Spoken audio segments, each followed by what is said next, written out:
Good evening. Good evening. I'm Jeffrey Saks.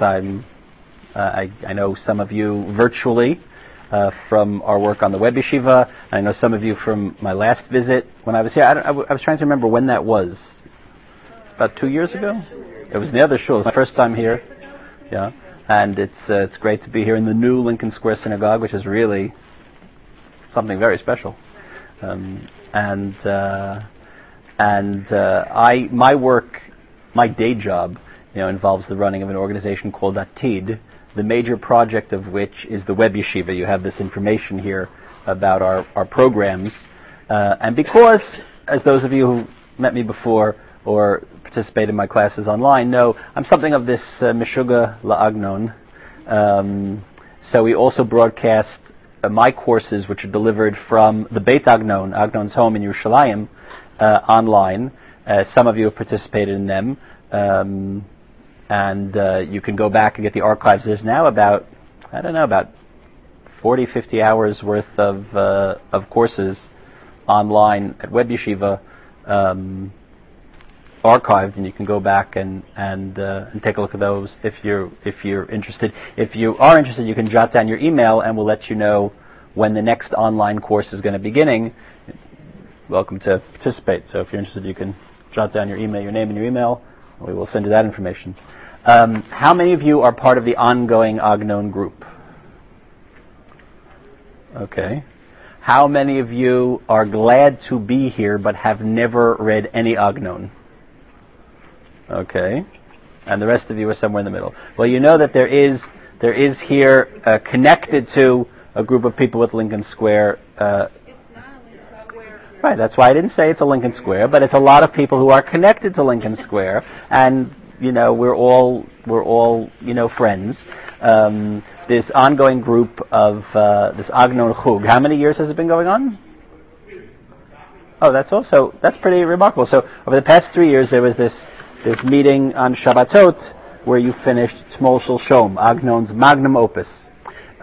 So I guess my visit tonight is I guess you're having like a siyum of sorts, not exactly the siyum Hashas, not even a siyum Masechta, but a worthwhile endeavor. This afternoon I spent the afternoon at the Met, which is I know you people who live here, you never go, right? Like I haven't been to the Kotel in a while, I must guiltily confess, but lahavdil, I'm saying, but in other words, you neglect the treasures that are right under your nose. But when you're a tourist for a week, you make it a point to get to the hotel, or if you're traveling the opposite direction, to make it to the Met. So you sit there in front of those water lilies, and you soak it in, and it's good for the soul. It's good for the soul. And reading Agnon is good for the soul. Our primary commitments, of course, are to Torah and mitzvot, and to Talmud Torah, properly defined. But reading Agnon, that's a different conversation. To what degree is reading Agnon, reading the novels of Agnon, a form of Torah study? And it surely is, but not properly defined. But it's good for the soul. And it, in these times where, sometimes as an observer of American Judaism from afar, sometimes it's more and more unrecognizable to me. So it's important to emphasize that it's important for a Jew to do good things that are good for his or her soul. And Agnon is certainly part of that.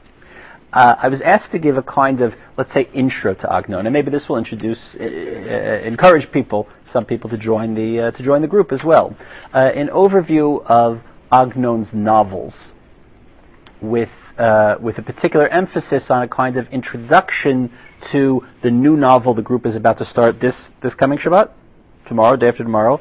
So that's what I'm going to do. Agnon, and I presume he needs a word of intro. Agnon was born in 1887 or 1888. He always said he was born on Tisha B'Av 1888, August 8th, 1888. If you look at the calendar, Tisha B'Av that year didn't come out on August 8th. In fact, he was born in 1887, not on Tisha B'Av, in the summer, near Tisha B'Av. But this was part of the midrashicizing of his biography that he was involved in throughout his life. In fact, his name wasn't even Agnon. That was a pen name and later a Hebraized name that he took on, which was the fashion when people went on Aliyah in the beginning of the 20th century to Hebraize their names. He was born Shmuel Yosef Chachkis in the little town of Buchach, which was in the eastern part of Galicia, what today is the western Ukraine. It wasn't a shtetl. It was bigger than a shtetl, but it was far from being a city. It was a small town. When he lived there at the end of the 19th century, there were about 10,000 residents, about 7,500 of whom were Jewish. That's just recalling off of top of my memory. The exact statistics may differ by a percent or two. So it was a very Jewish home. He grew up in a very traditional Orthodox home. Like so many others, he is sent off to Cheder, to the Jewish schoolhouse. Yeah, that'd be great. As a child, he's quickly identified as an Ilui, as a boy wonder genius, and the Rebbe tells his father, I have nothing much to teach him. So he learns one-on-one with his father. In this regard, there's this interesting parallel to the exact biography of Rabbi Soloveitchik, who had the same experience, short time in Cheder, then he learns one-on-one with his father. His father was a Rav, a Talmid Chacham, but he did not work as a rabbi. He worked in the fur trade. He worked as a merchant. And in the mornings when the father, Shalom Mordechai, would be plying his trade, young Shmuel Yosef was sent off to the Beit Midrash, which was a kind of Beit Midrash / very well stocked library, Jewish library, for a small town this size.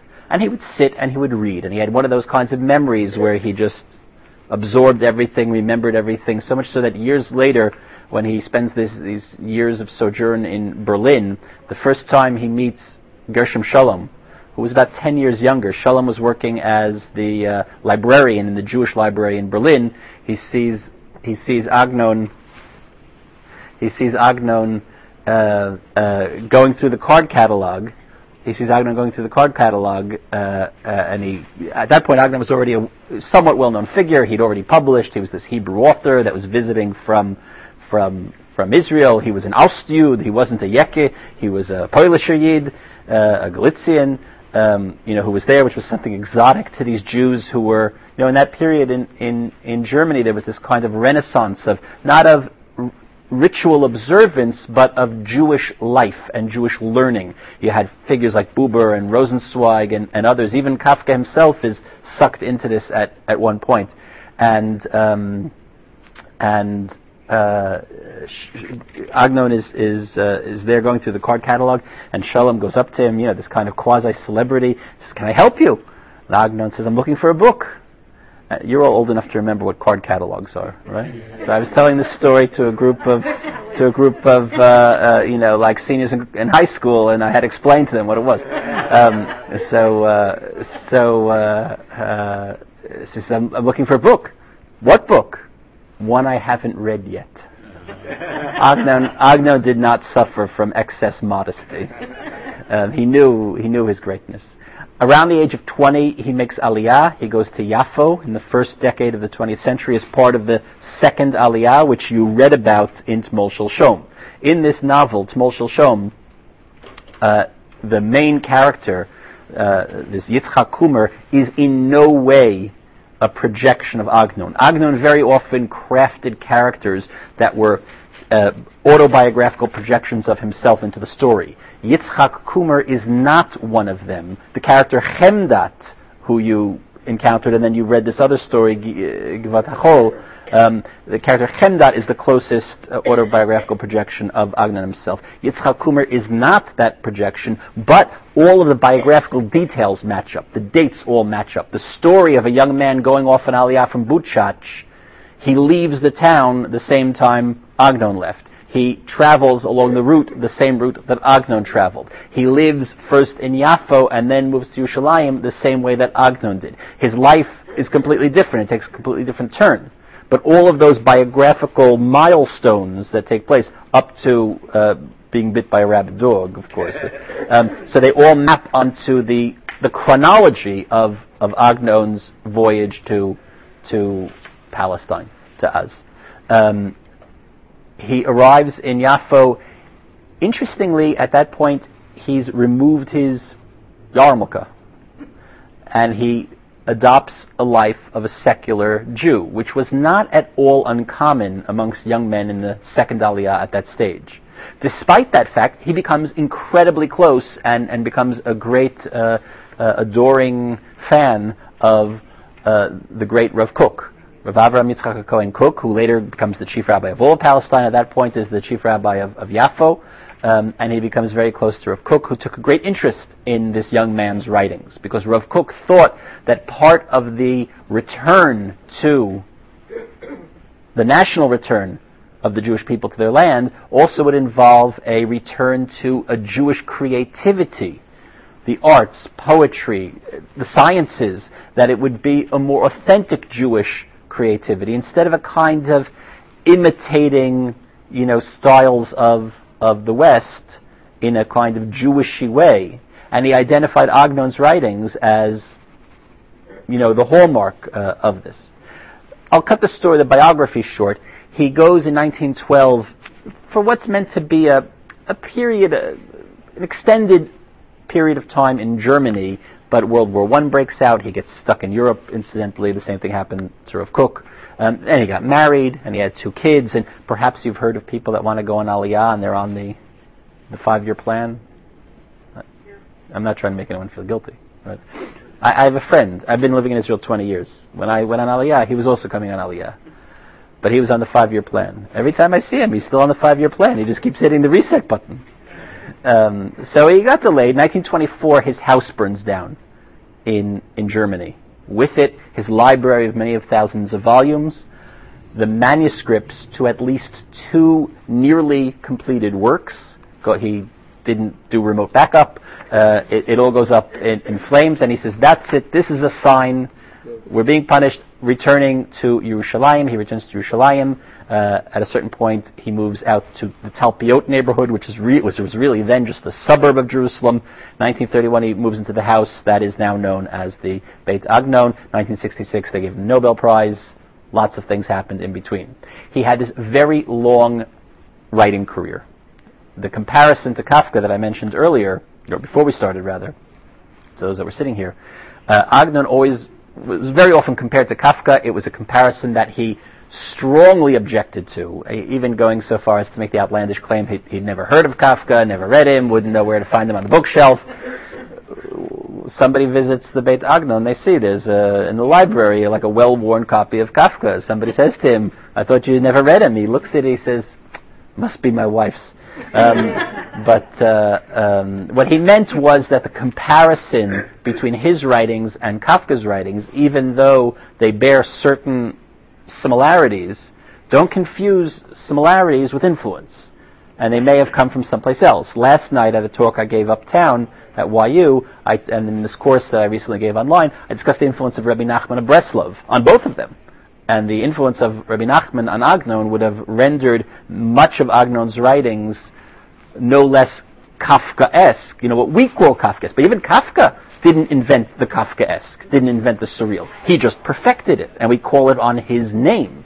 But it's not that this genre didn't exist beforehand. When he was in Germany, Agnon meets Shlomo Zalman Shokin, who was a very wealthy self-made German Jew. He owned a chain of department stores, which he very cleverly liquidated and got his assets out of Germany in time. He comes to Yerushalayim. Until this day, the Shokin Publishing House is the publishers of, that's the Shokin Publishing House, the publishers of Agnon. He buys the Haaretz newspaper, which becomes and Agnon becomes the kind of house author for the newspaper. Newspapers, they're always crying about how nobody buys the newspaper anymore. Newspaper industry is in collapse. Why don't they get an Agnon and hire him to? They don't grow trees. That's the problem. And Agnon, from the time he's a young man, a young middle-aged man, has a stipend and is able to support himself as an author. Kafka worked in an insurance agent. Do any of you work in insurance? No? None of you? Okay, so then I can say it. Can you imagine like anything more like, that's going to suck the creative juices out of an artist than being, and he was a clerk. Kafka was a clerk. Yes, no, he wasn't the only one. No, most of the great authors, right, suffered. Einstein had to work as a clerk in the patent office and do theory of relativity, like while the midnight oil was burning. Yeah, there's no shortage of examples. Agnon is the counterexample. He gets this stipend from Shokin. We don't know the exact financial details. It was enough to keep him comfortable, but not complacent. And he had to produce. And in exchange, Shokin got the copyrights on all of Agnon's works until today. And they guard it quite zealously. But because of that, he was able to have this really long writing career, as opposed to Kafka, who was dead by the time he was 40 of the tuberculosis. Agnon lived to be 82. And up until the very last year when he suffers a stroke, he was writing. He had this extremely long writing career. He left behind manuscripts which he instructed his daughter what to do with them after he died. And more books were published after he died than he put out in his own lifetime.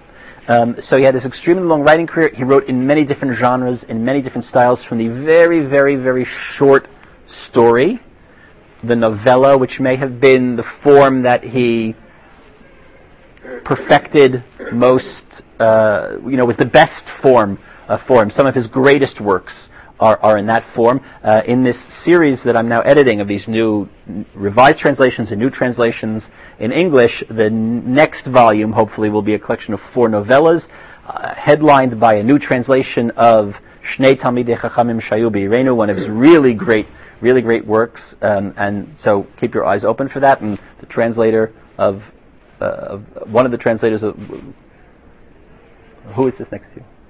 This is your husband. One of the translators of the work is here with us, and we've been working together virtually for a long time on it, and I'm pleased to see Rana Rogel here in person the first time, just instead of her little picture on the screen.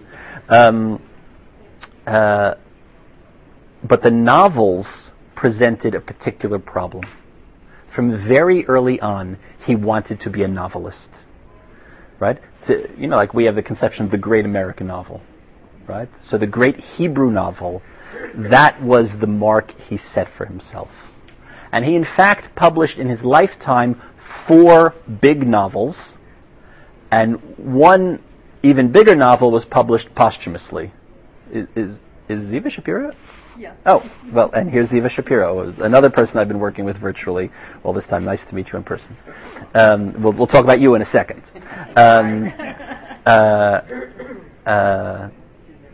And the novels are problematic. They're problematic as a form. There's a very important essay by Dan Miron, who's here in New York, who teaches at Columbia. It's a Hebrew essay, but it's available in English. If anybody likes it, you can email me. My email's on the sheet. I'm happy to send it to you.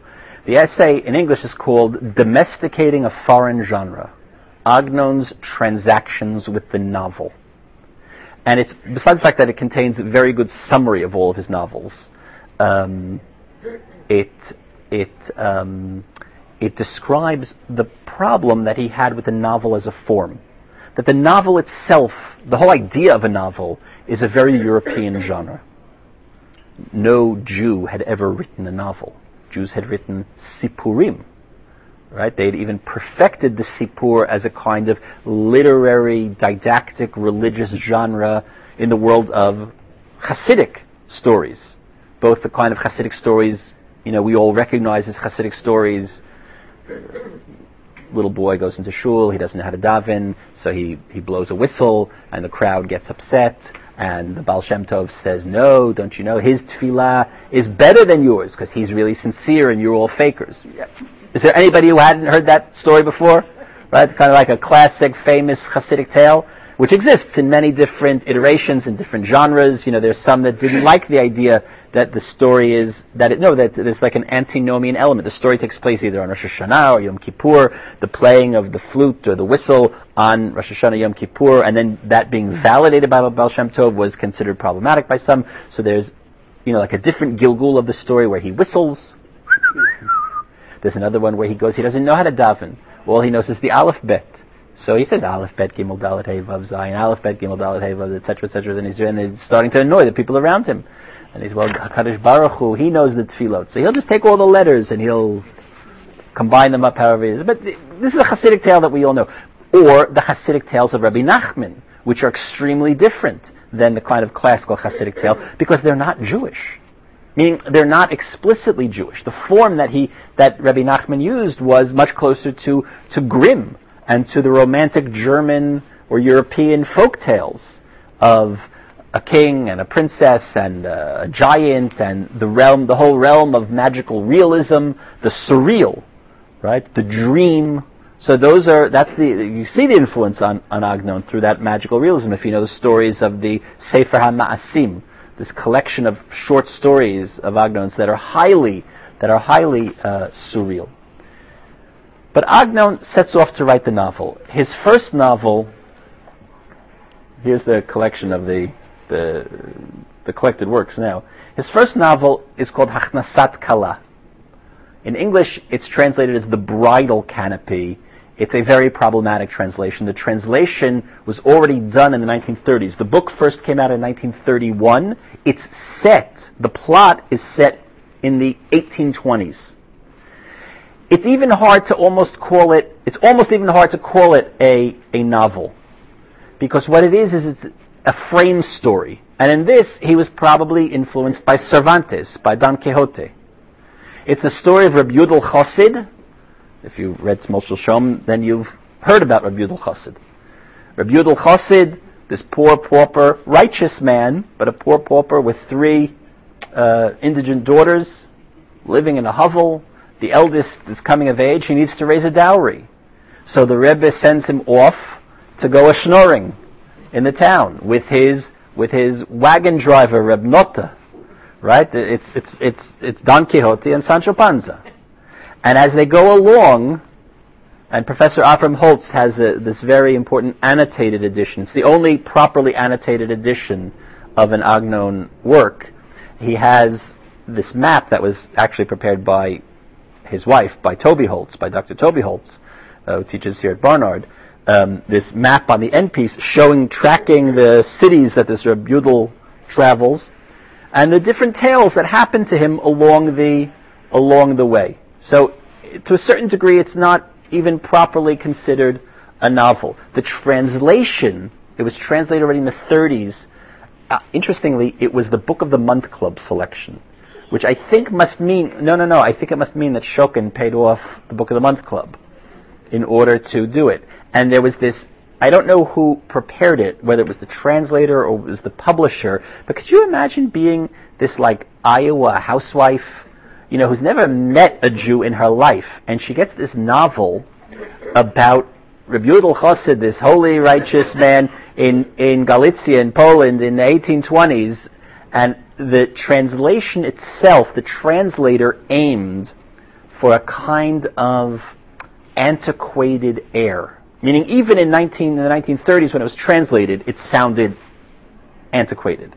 Now, 80 years later, even more so. It's a very problematic translation. It's also problematic for a different reason, because after it came out in Hebrew and it was translated into English, Agnon then expanded the novel by almost 30%, which you can understand is easy to do in a book that has all these different, freestanding stories held together by this frame. It's like an accordion, you just stretch it. And it was never retranslated, so the English edition is missing about a third of what we now have as the Hebrew edition. The English edition was a 1931 publication? It was, in other words, the Hebrew book came out in 1931. The English translation was done in the 30s. That edition. And then Agnon subsequently expanded the work.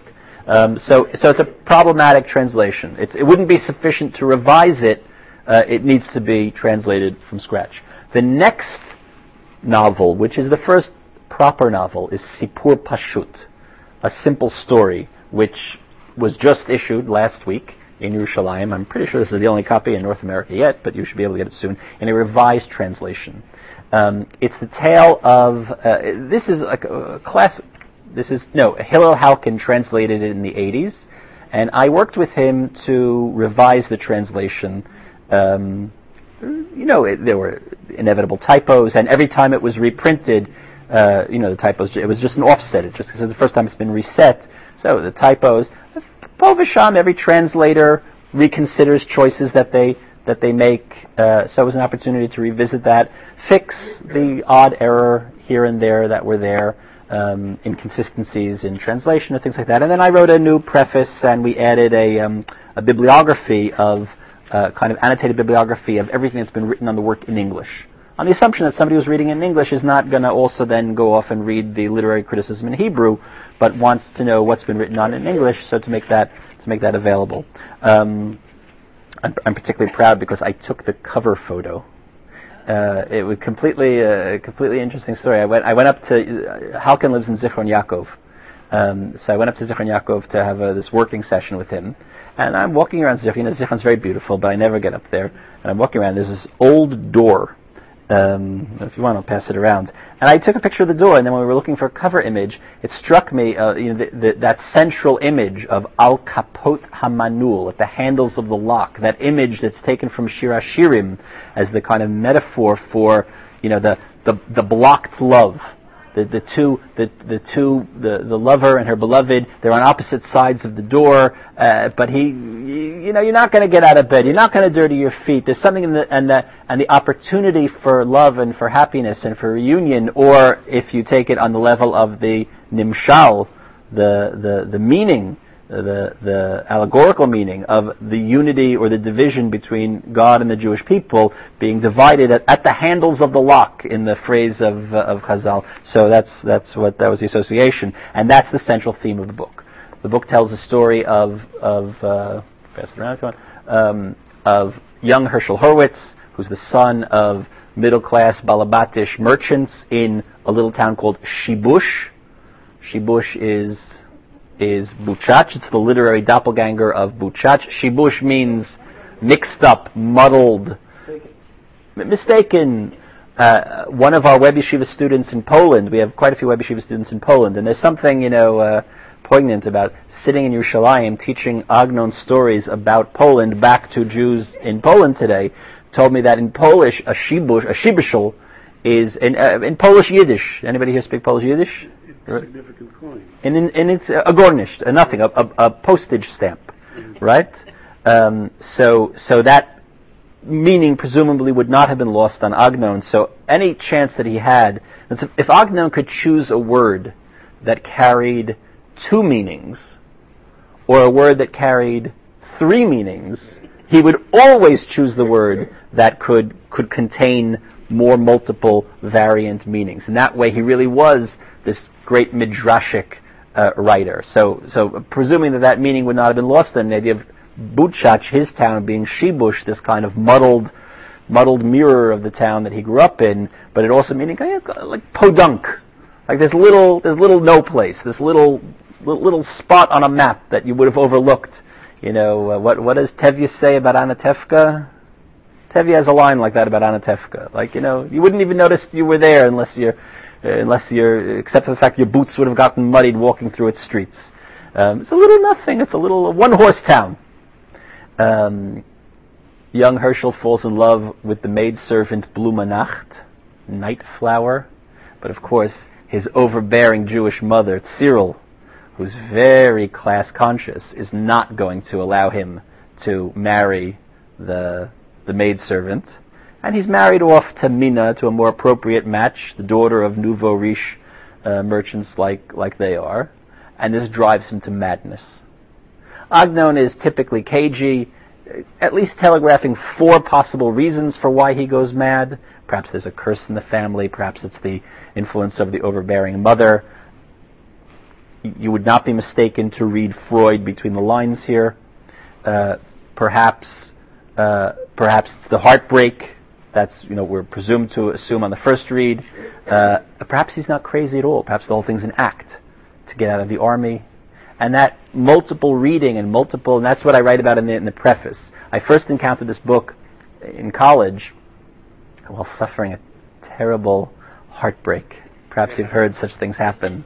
And completely by coincidence, I picked up this book not knowing what it was about, about this young man who goes through heartbreak and is driven to madness, and then how he comes out of it, and how he returns to some semblance of what it is, what would be to live, back to become like his parents, normal balabatish middle class people. And if it's an arranged marriage that's not one of great passion and romance, well, like Tevye says, do you love me? Do I what? Well, what is love? Right? 25 years, Well, then I guess I love you too, right? So that's a simple story. The next novel, Oreach Natal Alun. Oreach Natal Alun, I'm going to talk about at greater length because that's the introduction that you all need for your project of starting to read it. A Guest for the Night, translated in a decent translation as A Guest for the Night, is written in 1939. It's set in 1930. And here we really do have a very clear autobiographical projection of Agnon, the man, through Agnon, the writer, or I should say Chachkis, the man, through his sock puppet, Agnon, the writer, right? That's a term people talk about now, right? Sock puppetry. Into the narrator of the story. Although you should always be careful never to confuse, this is true in all literature, the narrator and the author. Sometimes the author is projecting his own point of view through his narrator, and sometimes quite the contrary. That's what's called in literature an unreliable narrator, where we can't even believe what the narrator is telling us. Our gut instinct is to assume that whatever the narrator is telling us is the truth, the whole truth, nothing but. But it's not always the case. Sometimes the narrator is kind of misleading us or not telling us all the facts in order to create some kind of tension. And then there's a surprise at the end of the novel. Can you think of another example of maybe the most well-known example, at least in English literature, of an unreliable narrator? Good Soldier. What?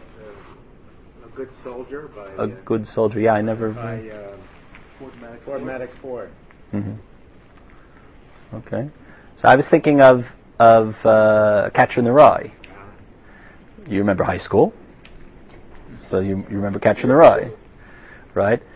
Holden Caulfield is narrating the novel about the story that happens to us, and only at the end do you discover that he's narrating it to us from within a mental institution. Had Holden, the narrator, given that fact away in the opening sentence, here I am sitting in my... What? What? I was just going to read that book. Oh, I'm sorry. Well, it's worth reading in all cases. Look, I don't feel guilty. The book's been around for 60 years. You've had a good long chance to read it. The fact I spoiled it now, it's not like it's still playing in the theaters. Had the narrator told you in the opening paragraph, I'm sitting now in a padded cell, let me tell you how I got here, it would be a completely different novel altogether. I'll come back to Oreach Natal Alun. The fourth important novel, Tzmol Shel Shom, which you've just finished. Tzmol Shel Shom is Agnon's magnum opus. And kol hakavod to you for undertaking it. I would have never started with Tzmol Shel Shom. But since you did it, fabulous. Agnon once famously said, any book not worth reading twice probably wasn't worth reading the first time. So, having read Tzmol Shel Shom, now you have to reread it. And it really is the case of the second reading and the third reading. And that's what I write in this preface to this new Sipur Pashut. I encounter it as a 20-year-old experiencing the heartbreak, and I identify with elements of the plot. And then you know what? You read it 10 years later when you're 30 and you're happily married and you have a kid or two. You see different things. You go back, you read it when you're 40, you see different things. There's certain books that everybody should read once every 10 years. And Shmol Shel Shom is one of them. And the fact that some of you haven't read it yet, so get going. Put it on your list above Catcher in the Rye. There is a translation of Shmol Shel Shom called Only Yesterday, translated by Barbara Harshav. There were some problems with the it was considered to be a problematic translation. I'll leave it at that. But it's certainly an understandable translation. Somebody who cannot read the Hebrew, will still understand the story. It's not like she left out Balak the dog. What's interesting about Shmol Shel Shom is that it's really two different stories. And Agnon set out to write it as two different stories. It had a lot of starts and stops, and there were earlier chapters that were written and put aside. Agnon was an inveterate reviser of his works. He would polish it every time they'd be republished. He would revise it again. He would write things and put it in the drawer and let it percolate, and then come back to it. As like a paraphrase of if it's not worth reading more than once, it's not worth writing. It's not worth writing more than once. Anything worth writing is worth writing again and again and again. He really was a perfectionist, and that's why some of those stories that were published posthumously had been written decades earlier. And he wrote them and he put them in the drawer, and he, for whatever reason, didn't get back to it, or he wasn't satisfied with it, or he was only willing to let it out, and it's kind of, everybody understands a posthumous work may not have had the final imprimatur of the author. He wasn't prepared to publish in his lifetime. He let his daughter publish it. Shmol Shel Shom was initially two different stories.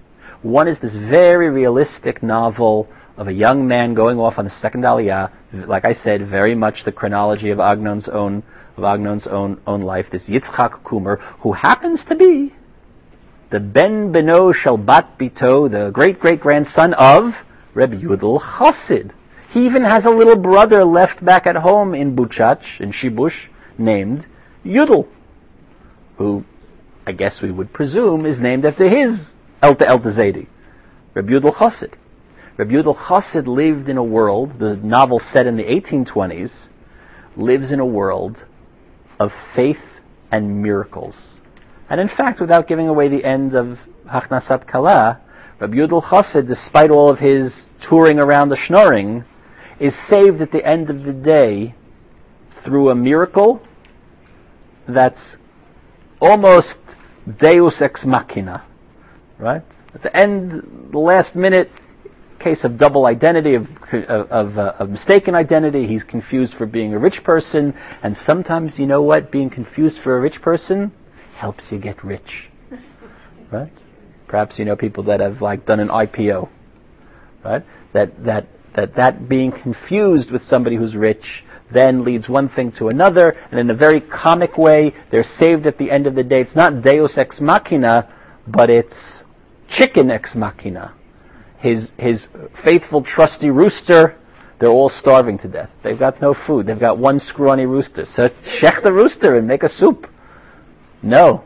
This rooster, whose name is Rebbe Zarach, you don't catch the pun, so ask someone. This Rebbe Zarach, we have to save him. We can't eat him, because he's the rooster. He's the alarm clock. He's the one that goes kakadoodle-doo at Zrichat HaChama, so that Rebbe Yudel can wake up and go daven shachris. You're not going to shecht your alarm clock that helps you get to shul in the morning.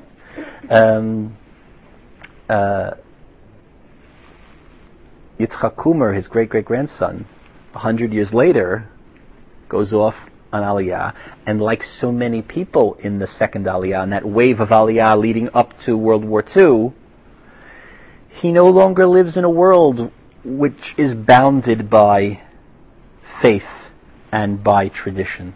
He lives in a world where those borders are much more permeable. And miracles don't happen to him. And that line is repeated again and again throughout the novel. That in our days, we don't have miracles like those that happened to great-great-grandfather Rabbi Yudel Chassid.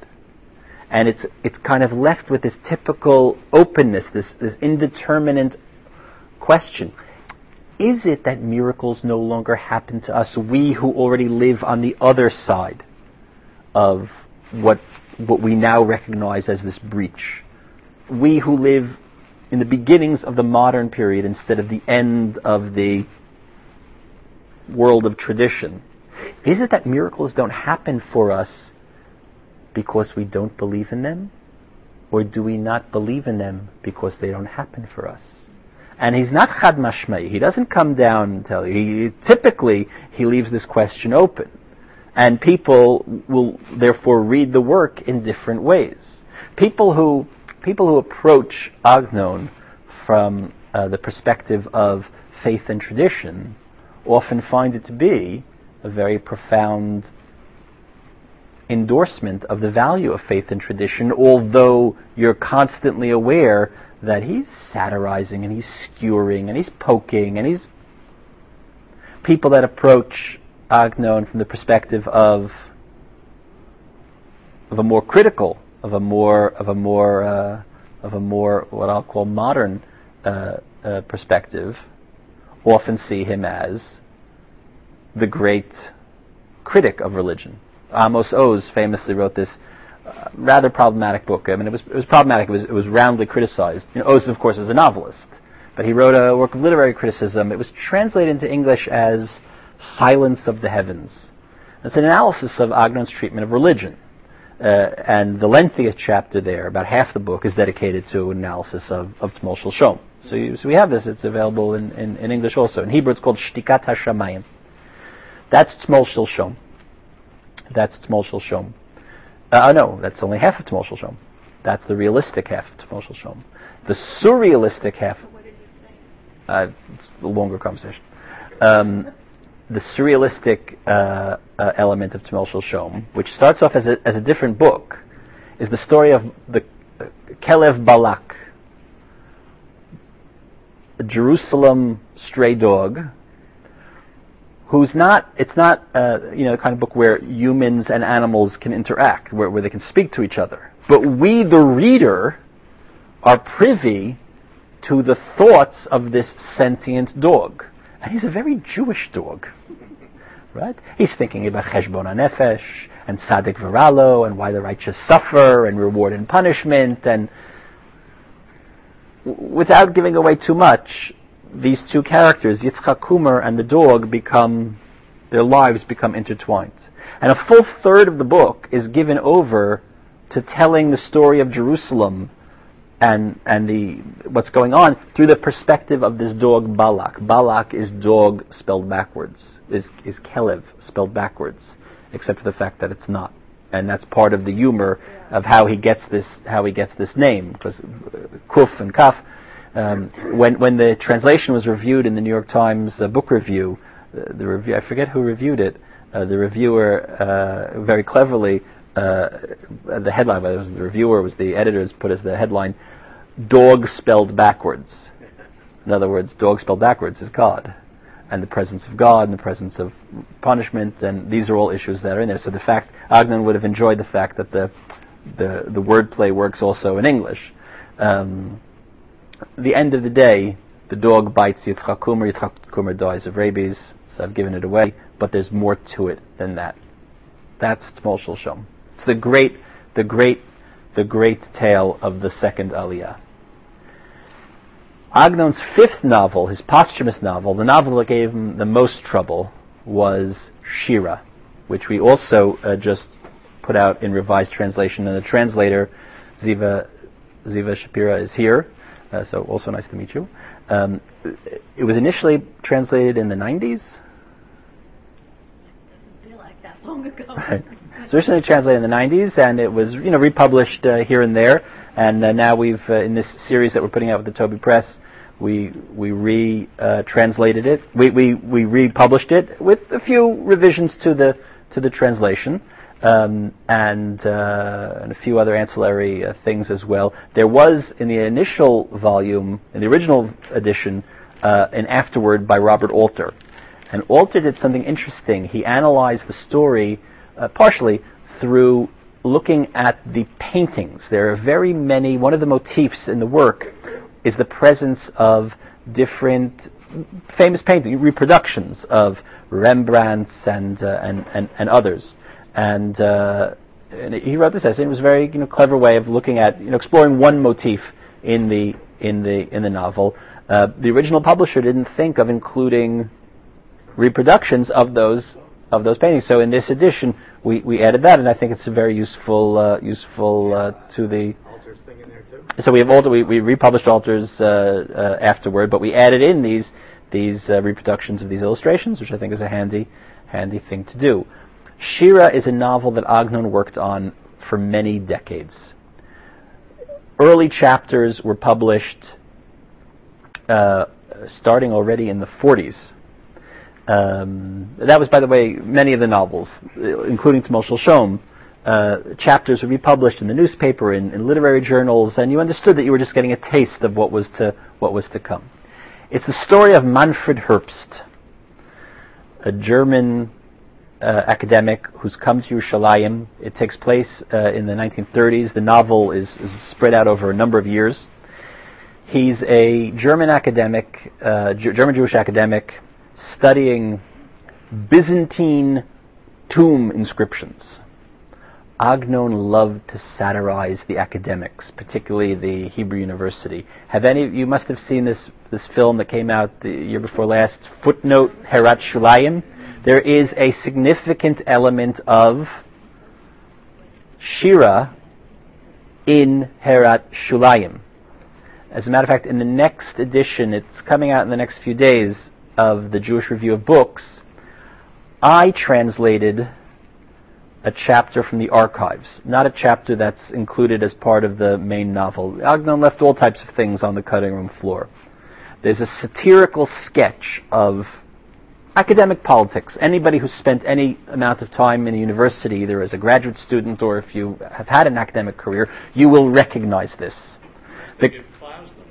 And this character, this Bachlam, this Professor Bachlam, who was understood to be a satire on Professor Yosef Klausner, who was Agnon's neighbor, Amos Oz's great uncle. Oz in his Tale of Love and Darkness.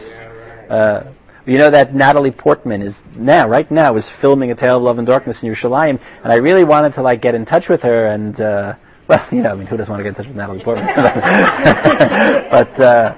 but I'm sorry, I'm blushing. I want to get in touch with her and and have her come to the Beit Agnon, which is this, which is a pivotal location in the novel, and and maybe she'd be looking for an extra to play Agnon, and I did the job. But to the best of my knowledge, they have not contacted the Beit Agnon, so maybe they're cutting that part out. I don't know. So Klausner was Agnon's neighbor.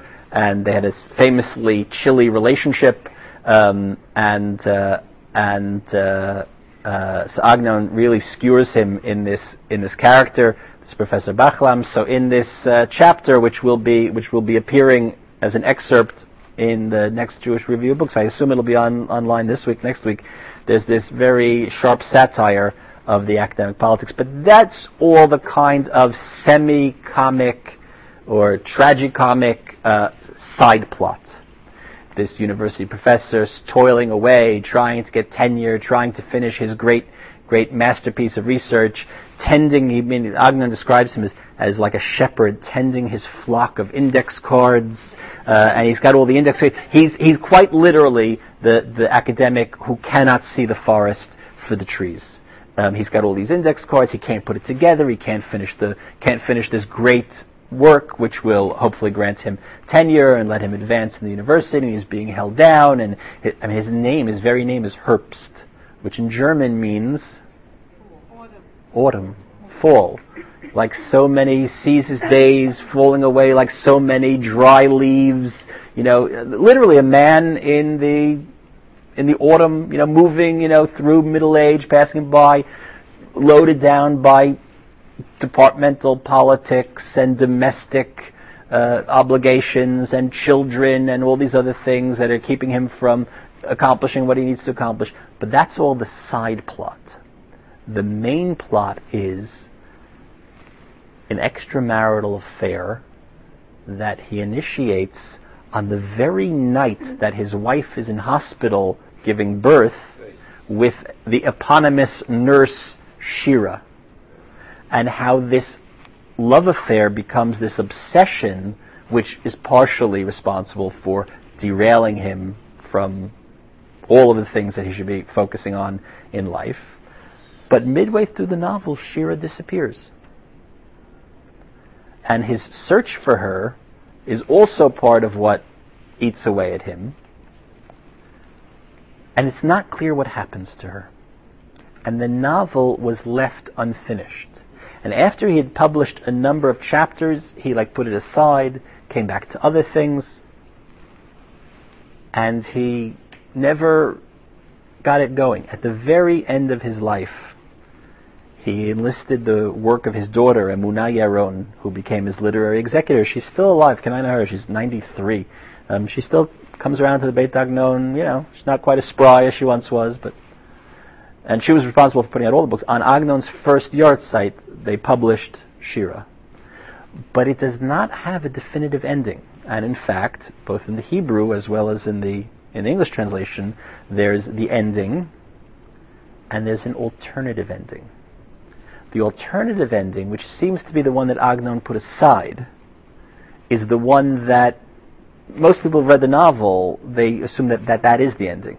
When the novel was staged as a play, that's the ending that they put in. And what happens is that Shira had contracted leprosy. There are hints of that earlier in the novel. And she was in the leper colony, in Yerushalayim. There is to this day a leper colony which has just become an artist's colony. There was this old, where the Shalom Hartman Institute is in Yerushalayim. Right across the street was the famous leper colony of Jerusalem. And she was in the leper colony, and Herbst sacrifices himself in order to be reunited with her, because once you go into the leper colony, you don't come out. And that's the alternative ending to the novel, which most people mistakenly recall as the ending to the novel. But it was an unfinished work. There were all types of things that posed trouble to him, and many people, including Agnon's own daughter, speculate that the very un-Agnonic, writing a long novel around the plot device of an extramarital affair was very much off of his map, off of his comfort zone, and that may have been part of what gave him trouble. That's speculation, of course. Let's go back to Oreach Natalalun, which is really what we need to accomplish tonight. Oreach Natalalun, a guest for the night. If you have these sheets, where are these sheets? Here. Oreach Natalalun. Well, we'll skip some of this. There's an important work called Ir Umlo'ah. It was also a posthumous collection. It's Agnon's fattest book. It's a collection of about 150 stories, all about Agnon's hometown of Buchach. And it was written throughout the 50s and 60s. And it's a kind of imaginative history. It's the stories, some of which are historical and some of which are highly fantastic and literary creations, but it's the history of his town, of Buchach, and it's written from the perspective, almost 400 years of history of this little town of Buchach, and it's written, very much with the agenda of memorializing the town, which was completely destroyed in the Holocaust. He says, this is the quote at the tippy top, "Ma kan emet u ma kan dimyon." What's truth? Truth with a capital T, and what's imagination? Hazman asa et hadimyon emet, v'ha'emet dimyon. Over time, truth becomes imagination, and imagination becomes truth. And this was part of his debate with the academic world. Over there in the Hebrew University is the Department of Historians. You think you know what history is? With your footnotes, I'll tell you what history is. Who's to say that a literary history, that an imaginative history, while not were we to travel back in time, we may not have actually found that there was this character, Fischl Karp. Right? If you remember the story, Mazal Dagim, Pisces, one of the great comic highlights of the work. But that doesn't mean that it's not true. Something doesn't have to have had happened in order for it to be true. And that was his agenda. And then there's this wonderful evocative quote at the beginning of the Irum Loa. He gives this kind of tour, this grand tour of the town. Here's the old Beit Midrash, and here's the new Beit Midrash, and here's the Beit Knesset, Beit Knesset Hagadol, and here are the Batei Midrash. And we have all these very nice pictures of Buchach and what it looked like, and afterwards you can come up and take a look at them. And at each stop along the way, here's the well, and here's the shuk, and here's the marketplace, and he tells a story of something connected to the physical components of the town. In the Beit Knesset, there's a menorah, and there's a shulchan, and there's an aron, and there's a lamp, and there's a story behind each and every one. But now that the Nazis and their willing accomplices have come and destroyed everything, all of that's been destroyed. The physical culture of the town no longer exists. Ma nishtayer mikol hakelim hamiforim shayu beveit hakneset hagadol? What remains of that synagogue that once was? Sipurei ma'asiot nishtayeru. Only the telling of the tales. When all of those Jews and those children and those people have been wiped out and destroyed, all that remains is the stories, and that's the power of the storytelling. Oreach natal alun. If you look towards the bottom, there's this pasuk from Yirmiyahu. Mikvei Yisrael Moshio be'et Sarah lama tiyeh kager be'eretz u'ka'oreach natal alun. Yirmiyahu, who's aware that there's a destruction coming, that Jewish life and civilization is going to be wiped out, going to be completely transformed. He's saying to God, the Moshiach, the Redeemer of the Jewish people, don't be a stranger. Don't go away. Don't be merely ke'oreach natalalun, like somebody who just is a passerby, somebody just passing through. The translator chooses the title, A Guest for the Night. Not a literal translation, but an accurate one. So the title of The Guest for the Night has this echo of the separation, not the great divorce, the separation between God and the Jewish people. Orech Natal Alun, you'll read it now, and besides the fact that I'm going to ruin one element of it for you, if you were to read it now, and we were to meet again in a year to talk about it, you would swear that it was written maybe in the 1950s, but set in the early 1930s as a kind of narrative prophecy of the destruction that was about to befall European Jewry. But in fact, the book was published at the beginning of September 1939. There were other things going on in the world on September 1st, 1939. As a matter of fact, if you get a copy of the newspaper, of the Haaretz newspaper from, it must have been September 2nd. In other words, Germany invades Poland on September 1st, which means, the newspaper is always a day behind. The headlines: Plishat Germania la Polin. Germany invades Poland. At the bottom left-hand corner, there's an advertisement announcing the publication of a new book by Agnon called Oreach Natal Alun. It's based on a kernel of autobiography.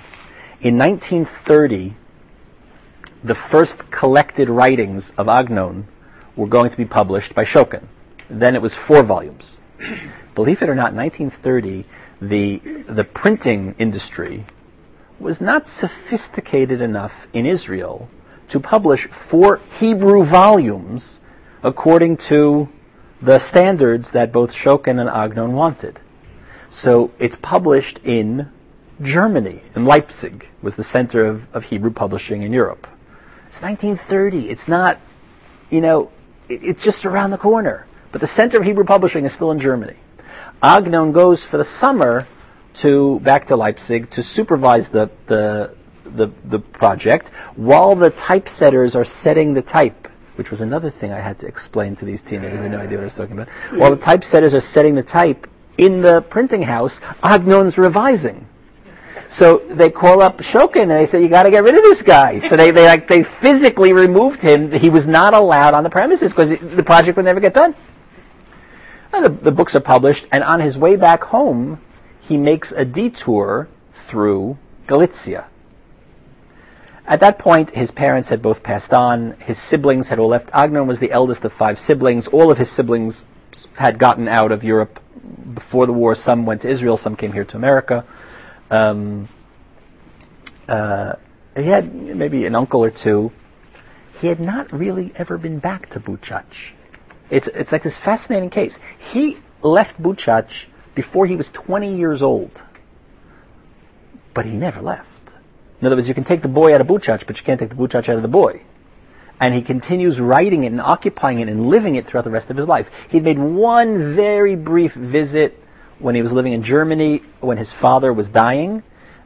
He goes to see his father who's dying. He goes for a few days. He goes back to Germany, gets a telegram, you better turn around. He turns around. By the time he gets there, his father has died and been buried, and he sits the rest of Shiva with whatever relatives were still there. And that was the only other time he'd been back to Buchach, just for a couple of days. And this week-long visit that he makes to Galicia, a few days of which he spends in Buchach. And he turns this kernel of an autobiographical fact into a whole novel. And the novel is about a guest, a native of Shibush. After the Holocaust, all the stories written after the Holocaust, he stopped using the name Shibush because he wanted to, he could only be so flippant about the town after it was destroyed. About a native of Shibush who had gone off in Aliyah in the first decade of the 20th century, and now in 1930 comes back for a visit. But in the novel, it's not a week-long visit; it's a year-long visit. And the novel takes place over the course. He arrives on Erev Yom Kippur, and it takes place over the course of the year. It's in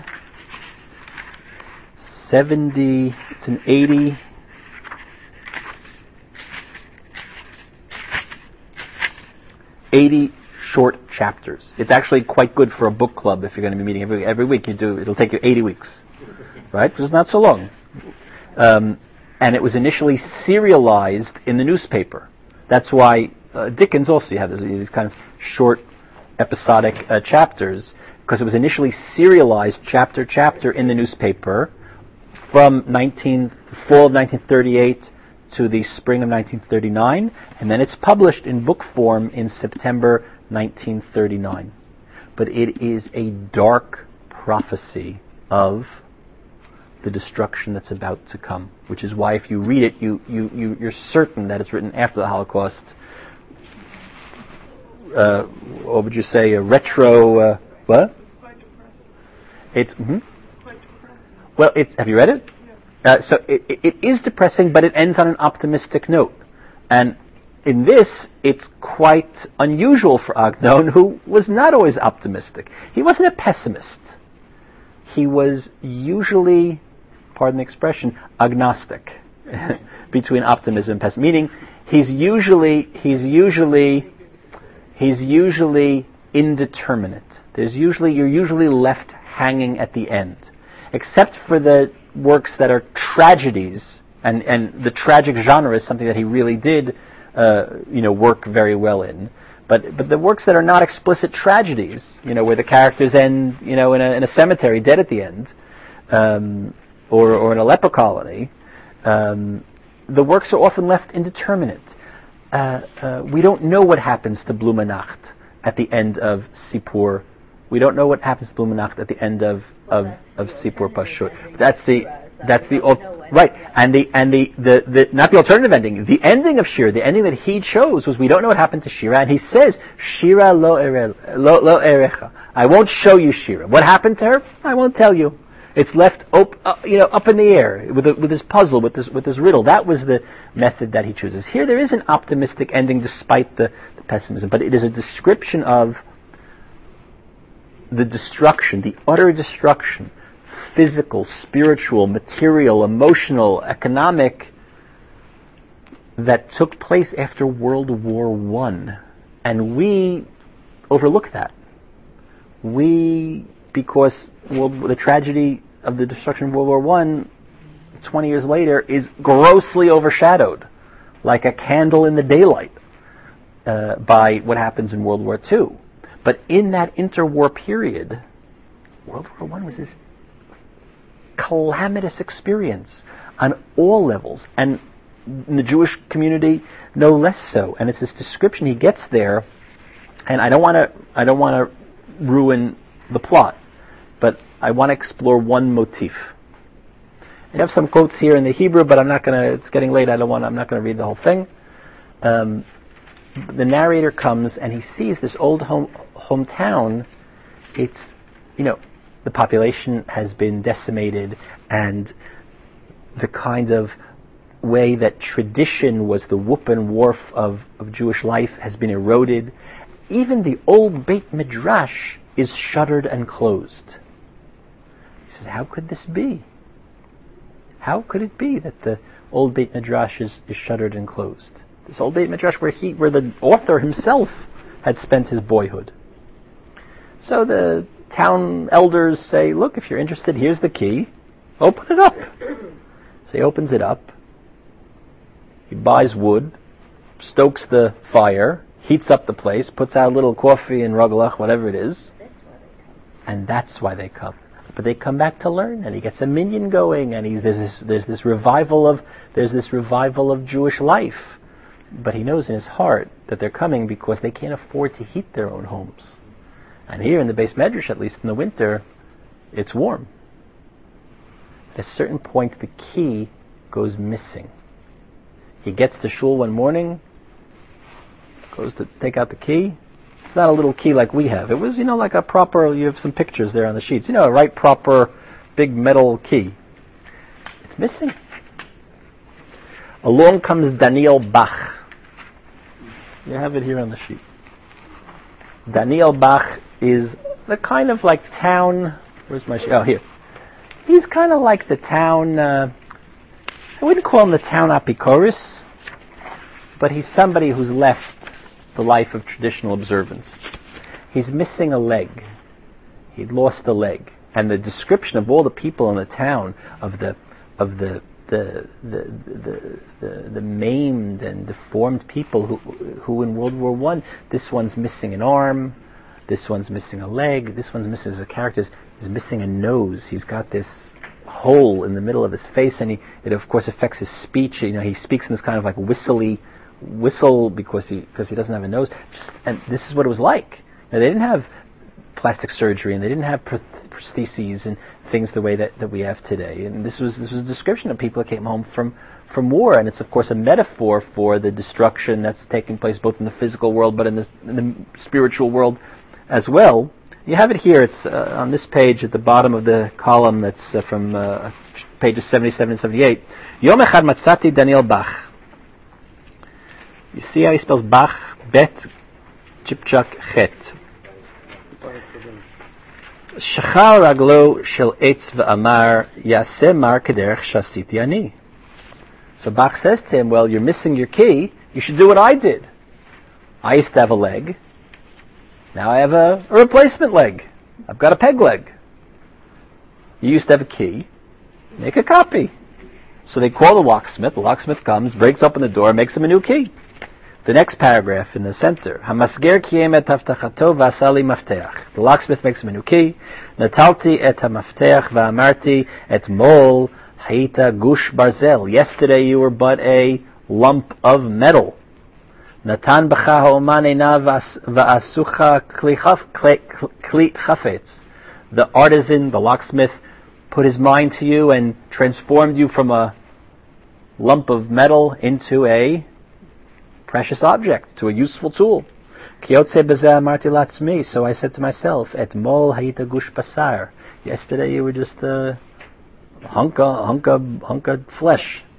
Niftach lefanecha beit midrash v'naseta adam. But you go into the Beit Midrash. The Beit Midrash can transform a hunk of flesh into a human being. Tamanti et hamaftech bechisi v'amarti mikan ve'elach ani mishamer otcha k'dei shetishmor alai. I was carefully guarded the key in my pocket. I'll guard the key. The key will guard me. The end of his trip, he goes back to Yerushalayim. He had left his wife and 2 kids in Talpiot, very much like the author who wrote the story. He gets back to his home in Yerushalayim. His wife's unpacking his suitcase, and in a crevice in the suitcase, between the lining of the suitcase, the key, the original key, was found. It had slipped in a hole in the lining of the suitcase, and he had it with him all the time. Like Dorothy, who's, she's got the power to go back home, just all she has to do is click her heels together.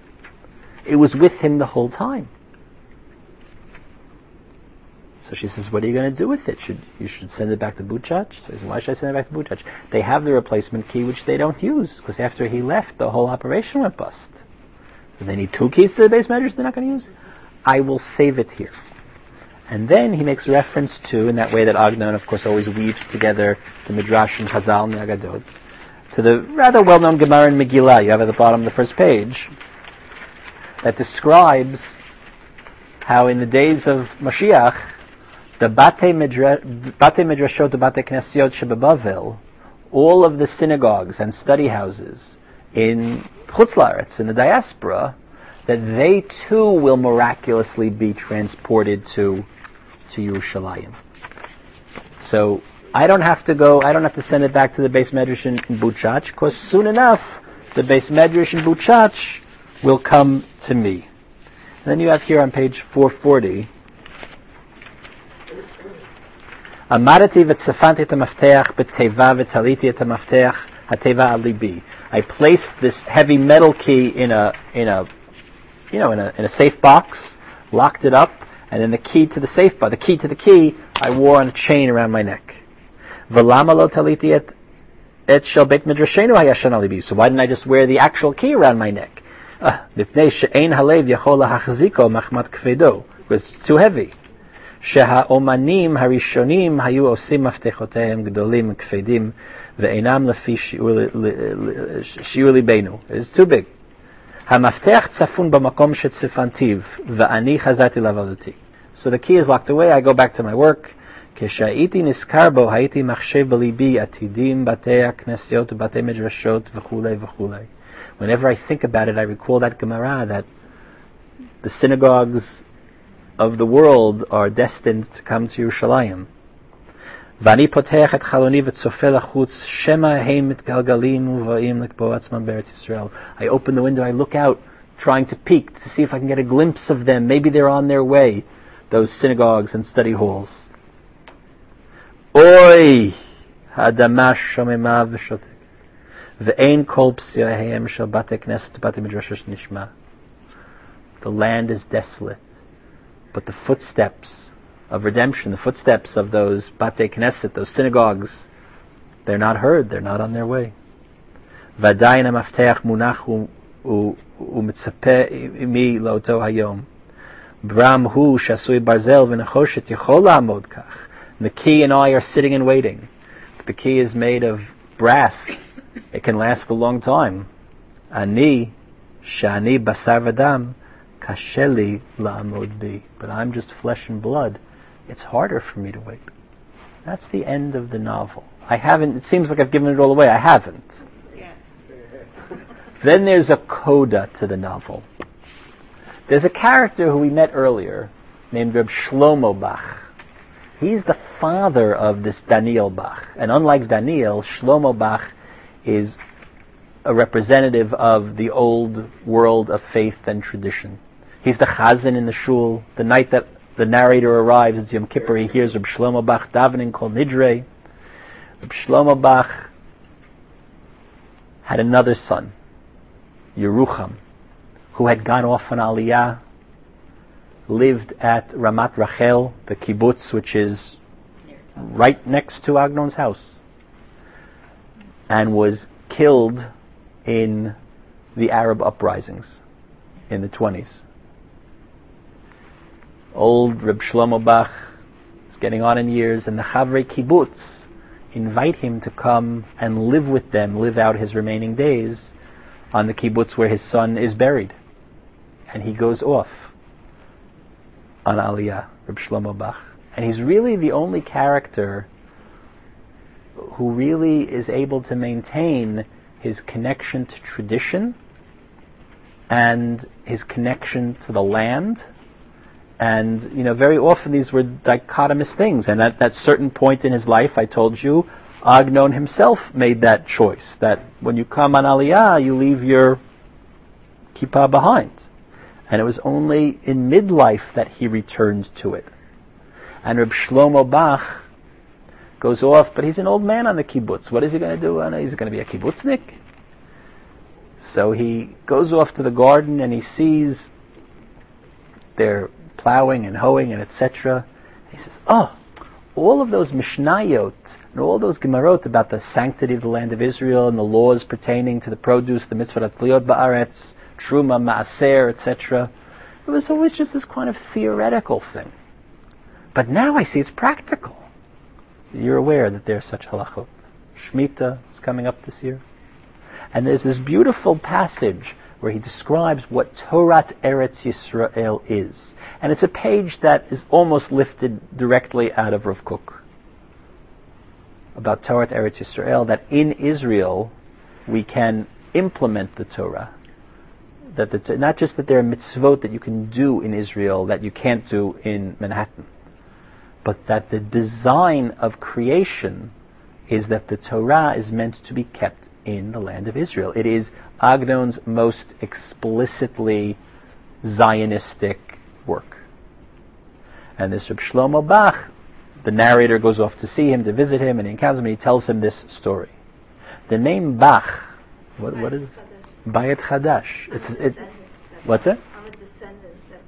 Of the Bach. Yeah. Right, so the Bach, Rav Yoel Sirkis, wrote this important commentary on the Shulchan Aruch, the Bayit Chadash, which is abbreviated Bet Chet. There is such a last name, Bach. If you look in the Jerusalem phone book, for example, you'll see that there's, a column and a half of people Bach, but not spelled in this way. It's spelled Bet, Aleph, Kaf Sofit, or Bet, Kaf Sofit. This is very strange. Like the composer, Bach. Right? I have no doubt that Agnon chooses the name Bach so that you should have this echo of Bayit Chadash. What's the Bayit? Not to refer to your great-great-grandfather, whoever wrote the Bayit Chadash, but that what's the Bayit Chadash? Is Eretz Yisrael. That Reb Shlomo, also a very evocative name, Shalem, the only character in the book who's not somehow broken spiritually or mentally or physically or in one way or another, right? That can only be in the Bayit Chadash. And that world that Agnon is memorializing in all of the works. Shlomo is also God's name. That the world that's lost, that Agnon is memorializing in all of his works, is transplanted to the land of Israel.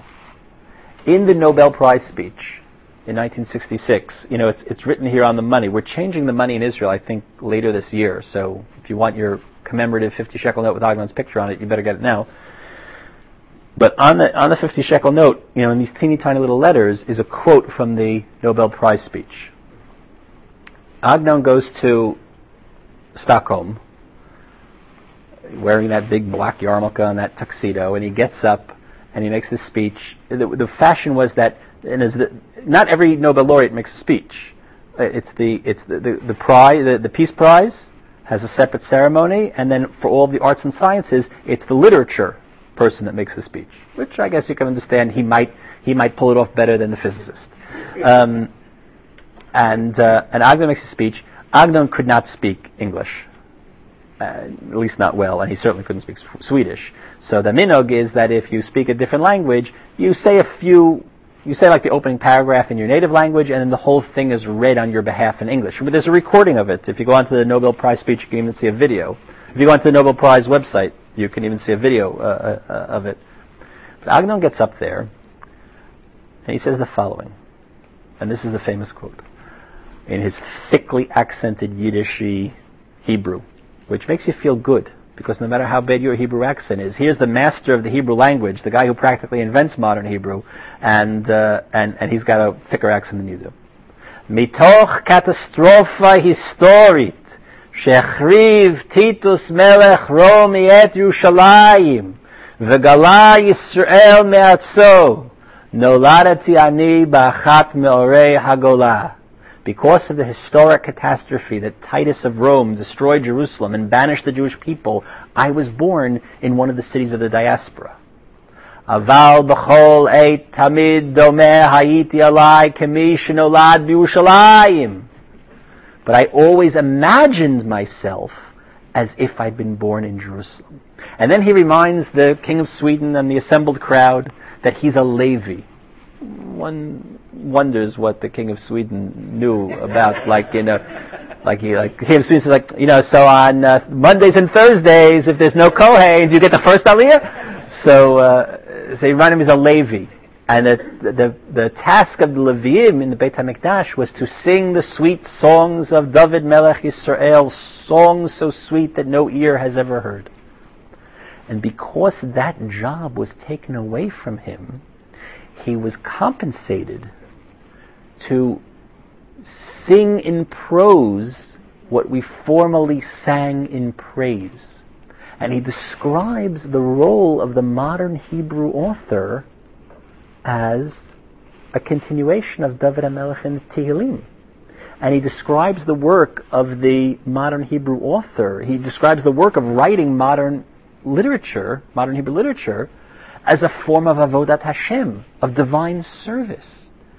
And he also describes it as a nechama, a consolation for the great historic tragedy that has befallen the Jewish people. Yes, starting with Churban HaBayit, but you don't need to be a great literary critic to understand that he's using that mashal to describe other calamities that had only very recently befallen the Jewish people, namely the Shoah. That the task of modern Hebrew literature was to serve as a replacement for a world that was and no longer is. Ma nishtayru sipurei hamasiot. The stories are all that we have. But not just as a form of imaginative history, of imaginative memory. Gershom Shalom in this very important Shalom has these two important essays about his friend Agnon. I think one was written after he got the prize, and one may have been written after he died. They're both in English. They're both in Gershom Shalom has his volume on Jews and Judaism in Crisis. If you're interested, I can also email you these. You just email me, I'll send them to you. Shalom says that Agnon was this great transitional figure. He stood on the crossroads. On the crossroads of that great historic breach that separated the world of old with the world of now, the world imbued with faith and tradition to a world of much greater question, the world of Europe, the world of the land of Israel. And Agnon stands at the crossroads, and he says to those of us standing on this side of the breach, Yidden, since you no longer can accept the weight of that which was, I will distill it for you through my stories so that you can still take it with you. And he's this kind of Janus figure that can look both forward and backward, because there was a necessity, there was a need for that world to still have impact in our world. The question which we were talking about before we began, about the degree to which Agnon can still be appreciated for that. Well, like all the classics, every year more is whittled away from the curriculum. Every year, well, why would anybody read a book when you can watch cats playing with string on YouTube, or who knows what? Not everybody in Manhattan came here tonight to hear about Hebrew literature. This is not the entire population of the island. And we who do have this appreciation, we who do understand that it's good for the soul, it's important. It's important that we digest it. For us, for him, for the Jewish people, there's value. There's certain things that can only be communicated in the imaginative way, and that's an important thing. So everybody should now read Oreach Notal Alun. I'm happy to entertain any questions.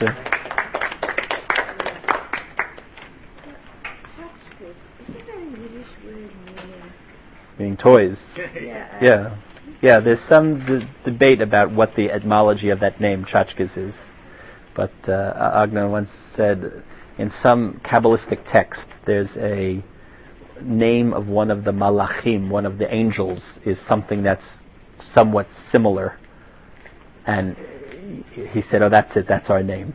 But he was just being inventive when he said that. But there's some debate about what the etymology of the name is. But it's true that Tchotchkes is. I actually suggested at the Beit Agnon they had this. It's hard to call it a gift shop, but they sell these. They sell the books and they sell some other things. I said they should call the name of the shop Tchotchkes. That's a great idea. That's a good idea. Right. Was he a collector of incunabula or old svarim? He was a collector of old svarim, not so much in incunabula because those are quite expensive and rare. But he had this. Not only did he have a very large library, he had 3 large libraries. The first 2 were destroyed. The first was destroyed in 1924 in this fire in Germany. Then he rebuilt his library, and in 1929, the house he was living in, not the house that's today Beit Agnon, but the house he was living in at the time in Talpiot, was marauded during the Arab riots, and much of the library was again destroyed. And now there's the library that, if you go to Beit Agnon, you can see it. He had a very, very, very impressive library. I had the impression that he did collect. He was a bibliophile. That he collected. Yeah, and there's some books there that are quite old, and some of them presumably are quite valuable. But he had this very, very large library, and that was part of the work that he did for Shokin. Besides having to write stories, Shokin himself was a bibliophile, and his library, the Shokin library, was then later donated to the Jewish Theological Seminary. My grandfather, Rabbi David Frankel, was a specialist in incunabula and Kisveyat, and it seemed to me that I had once heard that he had an interest in so but I don't know that he had too many of them in his personal collection, but he had this long-standing, lifelong interest in books, and actually one of his books, a number of his books are non-fiction. There are these anthologies like Yamim Noraim, The Days of Awe, which is his best-selling work, actually, this anthology of sources on Rosh Hashanah Yom Kippur. That he composed? That he didn't compose, he anthologized it, he collected. He was like the editor. Right. He's got another work called Sefer Sofer V'Sipur, which is a collection of Maisalach, stories about Jewish books from the Bible up to the modern period. It's got some very many wonderful anecdotes and things in there. He was a great lover of books. But Shokin, who was also a great lover of books, part of Agnon's task was he was like the book buyer. He was like he would, if something would become available, and presumably here there were incunabula and other manuscripts and other valuable things, he would buy them for the Shokin collection, but he did that with Shokin's credit card or whatever it was, however it worked. Shabbat Shalom.